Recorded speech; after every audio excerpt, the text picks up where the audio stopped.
जो वायर है वो मेटल का है। अब उसमें क्या हो रहा है, करंट फ्लो हो रहा है। तो करंट जब फ्लो हो रहे हैं उससे, तो वो लोग क्या होते हैं, उनके अंदर में स्पीड आती है, वो लोग स्पीड से फ्लो होते हैं, ठीक है। तो वो लोग रैंडमली ऐसे फ्लो हो रहे हैं, तो जो करंट जो पास हो रहा है एकदम रैंडम, जो फास्ट फ्लो मूव हो रहे हैं, उसकी वजह से हीट जनरेट होगी, हीट जनरेट होगी। तो ये जो है सबसे पहले करंट जो फ्लो हो रहा है उससे क्या हो रहा है, करंट जो हीट है वो जितनी हीट रहेगी फिर उतना उसमें करंट भी रहेगा, ठीक है। तो और उसके बाद मुझे मैंने दूसरा टॉपिक बताया रेजिस्टेंस।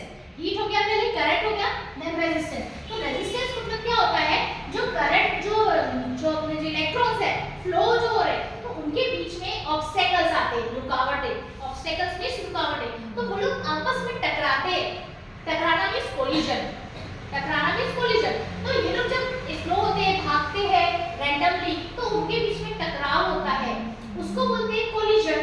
तो उससे क्या होता है, उनके बीच में ऑब्स्टेकल आते हैं। ऑब्स्टेकल मींस रेजिस्टेंस, उतना रेजिस्टेंस रहेगा, जितने ऑब्स्टेकल्स आएंगे उतना रेजिस्टेंस रहेगा।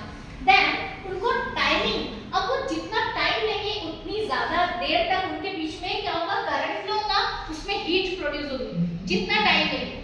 तो इसीलिए ये जो हीट होती है, हीट डायरेक्टली प्रोपोर्शनल होती है किसके, करंट के।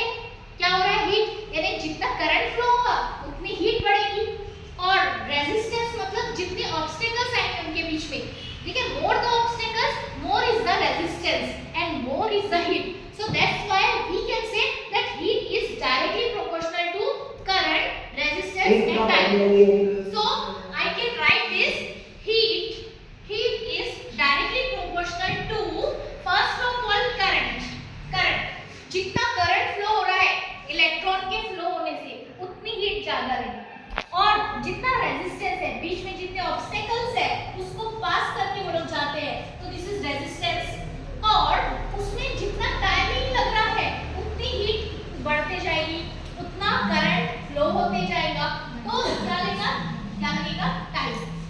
So we can say that heat is directly proportional to current, resistance and time।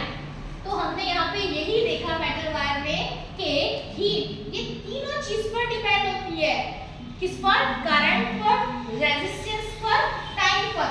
Current flow हो रहा है कितने टाइम तक हो रहा है, और बीच में कितने कोलिजन्स हो रहे हैं, इनके बीच में कितने कोलिजन्स हो रहे हैं, कितने ऑब्स्टेकल्स होते हैं।